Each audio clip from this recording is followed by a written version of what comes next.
Papakuluan ko muna itong chicken breast. Ito yung panahog natin. Maglalagay ako ng tubig.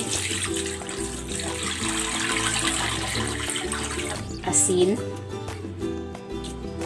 Sibuyas. Ang pamintang buo.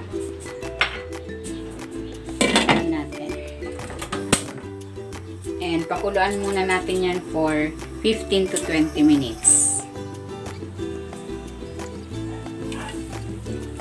Ayan, ito na yung chicken. Hahanguin ko na ito. Then, papalamigin ko at hihimay-himayin ko yung chicken breast.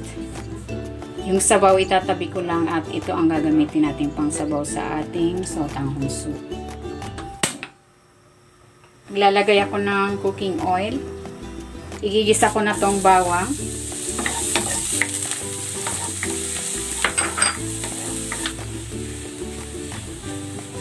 Ayan, okay na itong bawang. Magtatabi ako ng konti pang toppings natin mamaya. Ayan, okay na yan.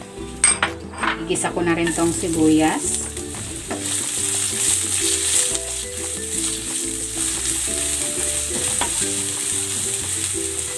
Ilalagay ko na dito yung chicken. Ayan, hinimay ko na yan.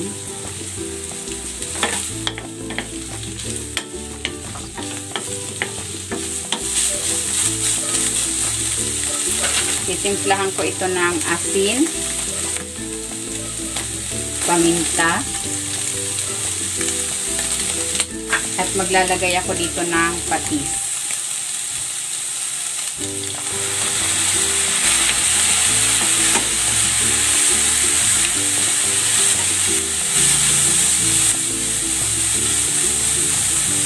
Ilalagay ko na dito yung sabaw. Ito yung pinagpakuluan natin dun sa chicken breast.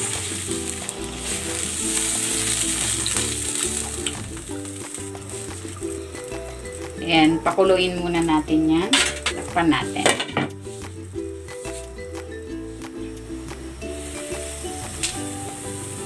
Ayan, kumukulo na.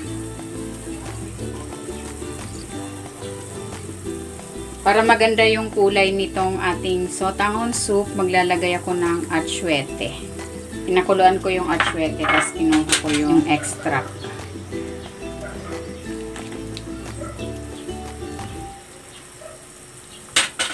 Ilalagay ko na dito itong sotanghon. Dalawa, 50 grams ang bawat isa.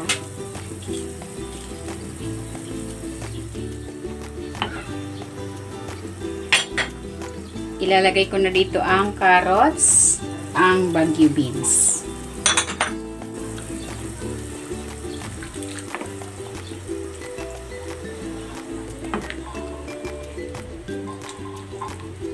Ilalagay ko na rin itong repolyo.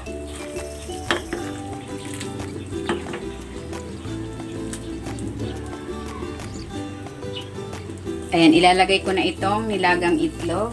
Nilaga ako ng egg kanina. Maglalagay ako ng spring onion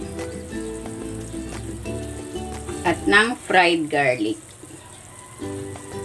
Ayan, luto na itong ating sotanghon soup with egg. Hanguin na natin ito.